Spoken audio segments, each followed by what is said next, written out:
Dans le premier épisode de la nouvelle saison de L'amour est dans le pré diffusé ce lundi 30 janvier sur M6, Olivier va se présenter aux téléspectateurs et téléspectatrices, parmi lesquels peut être sa future compagne. Découvrez son histoire. Les nouveaux célibataires de L'amour est dans le pré se dévoilent.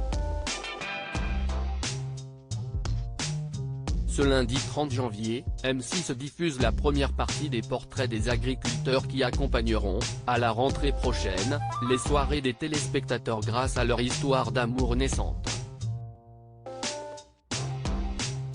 Après avoir assisté à la romance de Guillaume et Tom, Anaïg et Alexandre ainsi que de Guillaume et Noémie l'année dernière, le public va faire la rencontre de Baptiste, ayant perdu 13 kilos en 3 semaines à la suite de sa précédente rupture, de Julien, un cœur à prendre qui a déjà participé à l'émission ou encore de Yoris, un homme terriblement complexé, inscrit au programme grâce à ses deux meilleurs amis.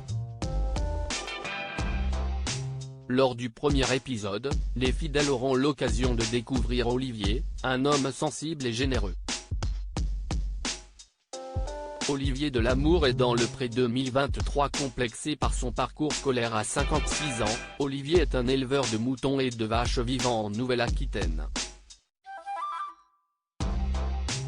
Au cours de son enfance passée aux côtés d'une famille aimante mais d'un père autoritaire, il arrête l'école en classe de 6e, ce qui reste un complexe pour lui encore aujourd'hui, puis entre en école d'agriculture.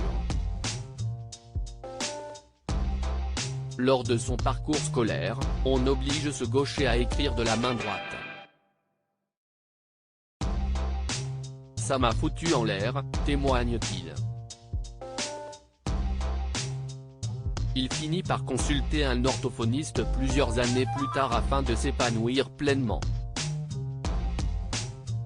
Pendant que son frère et sa sœur se lancent dans des études supérieures, Olivier rejoint l'exploitation familiale à 21 ans. L'amour est dans le pré 2023, un défibrillateur pour le cœur d'Olivier depuis plusieurs années, le rythme de travail d'Olivier s'est allégé. Et pour cause, son cœur a failli s'arrêter en 2011. Quand je sens que je fatigue, je fais une sieste. J'ai moins d'endurance qu'avant mais j'en ai quand même. Si, pendant ma sieste, ma conjointe veut venir se joindre à moi, je n'y vois pas d'inconvénient, je ne vois que des avantages, sourit-il au cours de son portrait.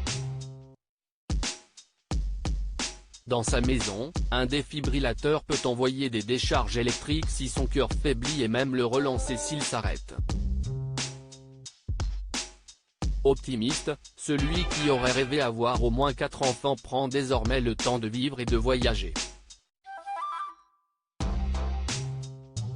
Souffrant de solitude, il attend impatiemment celle qui apportera un nouveau souffle à son quotidien. À lire aussi Les larmes me sont venues, Karine Le Marchand bouleversée par les agriculteurs de la prochaine saison de L'amour est dans le pré.